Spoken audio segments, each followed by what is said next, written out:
السلام علیکم ورحمۃ اللہ وبرکاتہ۔ محترم حضرات، امید خیر و عافیت کے ساتھ ہوں گے۔ اللہ آپ کو خوش اور خرم رکھے جہاں کہیں بھی ہو تم۔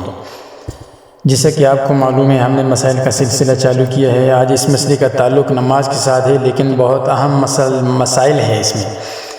مسئلہ یہ ہے کہ اگر کسی کو قبلہ معلوم نہ ہو، ایسی جگہ پر ہے جہاں ان کو کوئی پتہ نہیں چلتا کہ قبلہ کس طرف ہے، تو وہ کیا کرے، وہ نماز کیسے ادا کرے؟ اس کے لیے بہت اہم مسائل ہیں، محفوظ رکھیے گا اور دوستوں کے ساتھ ضرور شیئر کیجیے گا۔ خود کو بھی فائدہ ہوگا، آپ کی وجہ سے دوسروں کو بھی فائدہ ہوگا۔ مسئلہ یہ ہے، اگر قبلہ دریافت کرنے کا کوئی ذریعہ موجود ہو، اس کے باوجود بھی اس ذریعے سے کام نہیں لیا، بلکہ خود غور و فکر کر کے نماز پڑھ لی، تو اگر جہت قبلہ کی طرف رخ کیا ہو، قبلے کی طرف رخ کیا ہو غور کر کے، یعنی بیت اللہ کی ہر دو جانب 45 ڈگری کے اندر ہو آپ اپنے فکر اور سوچ کی ذریعے سے، تو نماز ہو جائے گی۔ ورنہ واجب الاعادہ ہے۔ اگر قبلہ کی سمت غلط ہو اور آپ کے پاس ذریعہ دریافت بھی ہو، اس کے باوجود نے اپنی خود سوچ اور فکر پر عمل کر کے نماز پڑھ لی اور جہت قبلہ غلط نکلا، تو نماز نہیں ہوئی، نماز کو دوبارہ پڑھنا واجب ہے۔ ایک مسئلہ یہ ہو گیا۔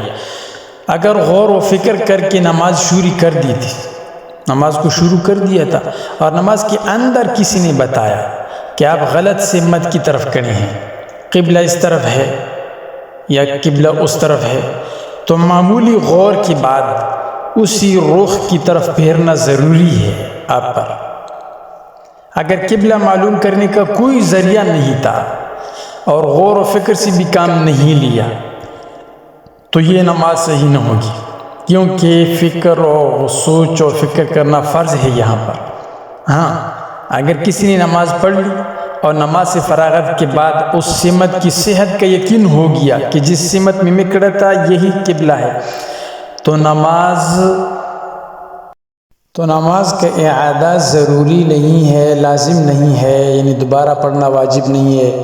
اگر نماز کے درمیان پتہ چلا اور سمت بھی صحیح تھی، تب بھی نماز نہیں ہوگی، دوبارہ شروع سے پڑھنا ضروری ہے۔